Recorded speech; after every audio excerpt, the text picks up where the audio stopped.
passes, people move, and like a river's flow, it never ends.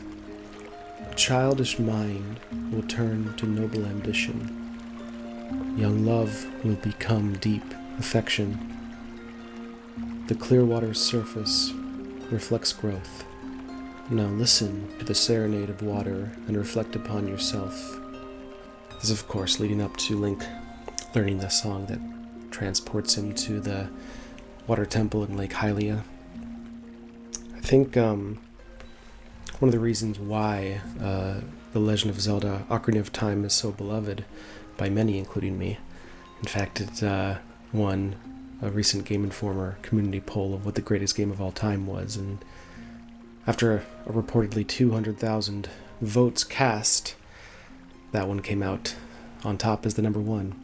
Anyway, I think the reason why so many hold it in such high esteem is the nature of its coming-of-age story. I think that's probably one of the reasons why, despite its gameplay sort of aging with the times, the story and the general emotive themes that you experience in the narrative hold up quite well. I hope you don't mind, I've written my thoughts down that I wanted to share. But I remember playing this game at the age of 12, and it imparted upon me how important adolescence was, and how important it was to remember one's own childhood, of how it affected us as we grew into adults. This particular part of the story of Ocarina of Time I want to focus on today is the part of the story where Link is, at the age of 10, tasked by the great Deku Tree to leave behind the forest where he had lived all of his life and seek out the Princess of Destiny. Of course, we learn shortly after that he's talking about Princess Zelda. For his whole life, Link has lived as a bit of an outcast. Even though he's part of the village of the Children of the Forest, they all have fairy companions, and as of yet no fairy has come to Link, and this made other children of the forest like Mido treat Link very poorly. For that and other reasons, of course, we also know we saw Link as a threat to Sari's affections. And what I love about this setup at the beginning of the story is that it's something we see quite often in children. Children can have petty rivalries, they can have good friends, even crushes with whom they may feel competition between peers. And that can affect how they form friendships, how they form enemies, quote-unquote. These things that truly mature in adulthood begin early in life, and we see that here. Of course, Link does get a fairy appointed by the great Deku Tree, the fairy Navi, but this is not meant to be a lifelong companion. She's appointed for a very specific reason, to guide Link. And when the quest is accomplished, she then departs, presumably back to the forest.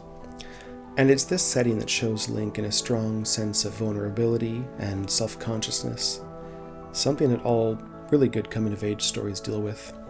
A feeling alone, insufficient, in light of this large, looming, threatening world.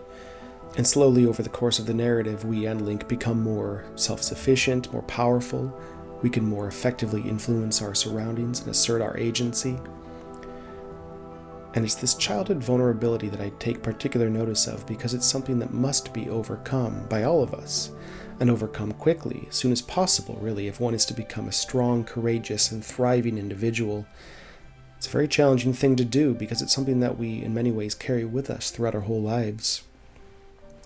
Link is then tasked with removing a curse from within the great Deku Tree, which he does, but unfortunately it's too late, and the tree knows it before he begins that it's too late. At the same time, destroying the curse within the tree is not without purpose.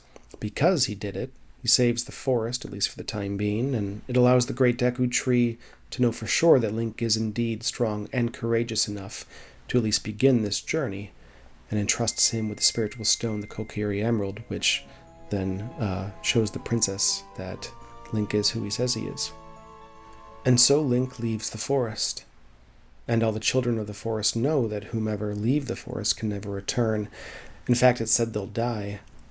And as he's leaving, he's approached one final time by his closest friend, Saria, who is clearly sad that he had to leave, but understands it all the same, and gifts him her precious ocarina, and asks that whenever he plays it to think of her.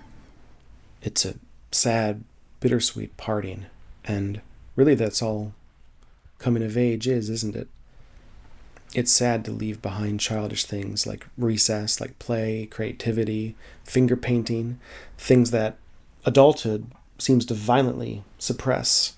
And it's this transition, this crossing of this threshold that creates such a powerful image in the beginning of this story.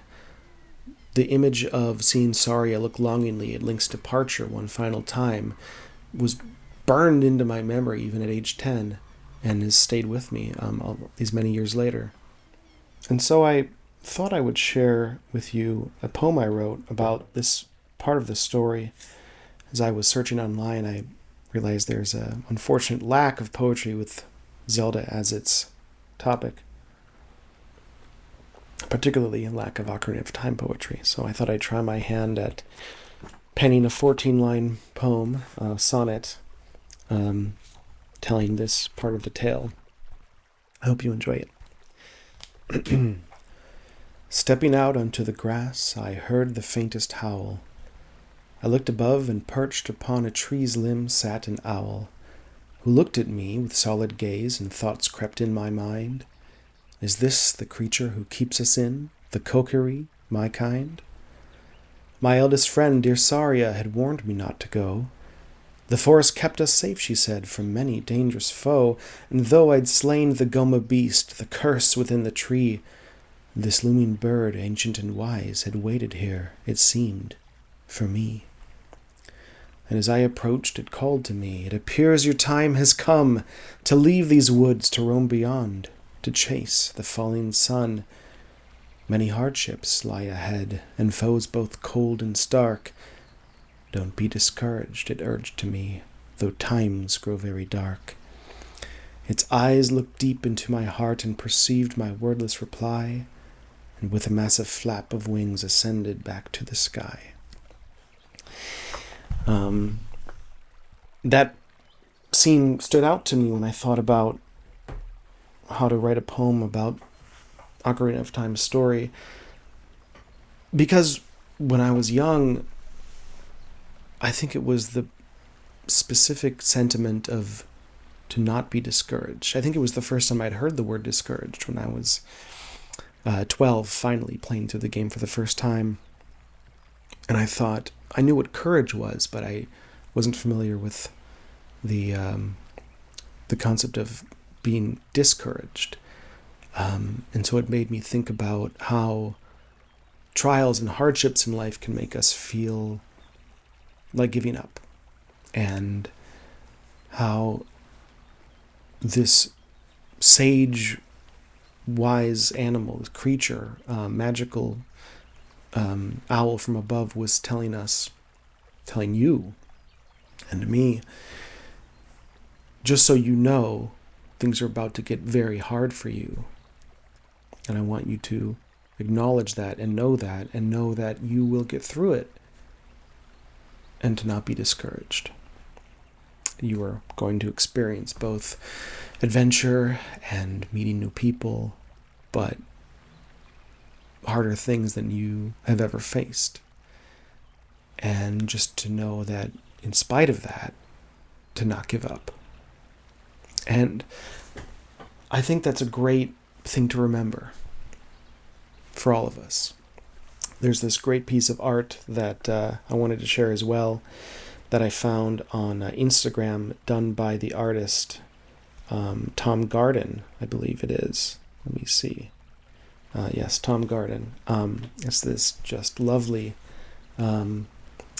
depiction of the scene. And when I thought about the image of this scene, I mean, this is pretty close to what I imagined.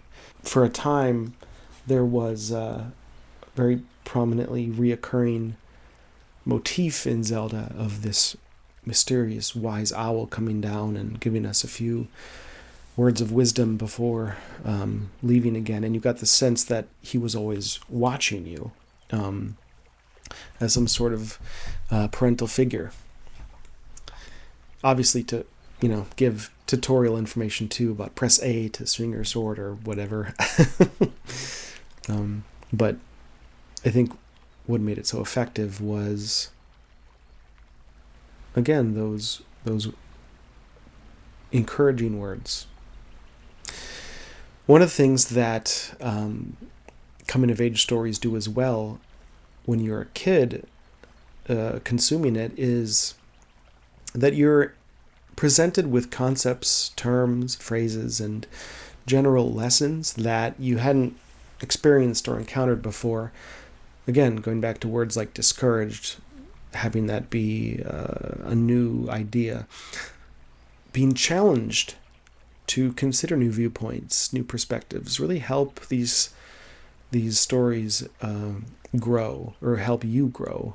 And so when I think about why this many years later, and with this many amazing video games and stories told within them later, why Ocarina of Time can still be thought of as standing above all of them, to me, has to do with how it helped us grow. There's a reason why coming-of-age stories, or stories that we experience when we're young, take a root in our hearts and stay with us throughout our whole lives, and ones that we want to pass on to our next generation. And so that's where I'd like to leave things today, is as we begin a new week, this lovely Monday, to remember to not be discouraged and to go headlong into the world beyond, to see the beauty and good things ahead. So I hope you enjoyed the poetry, and cheers.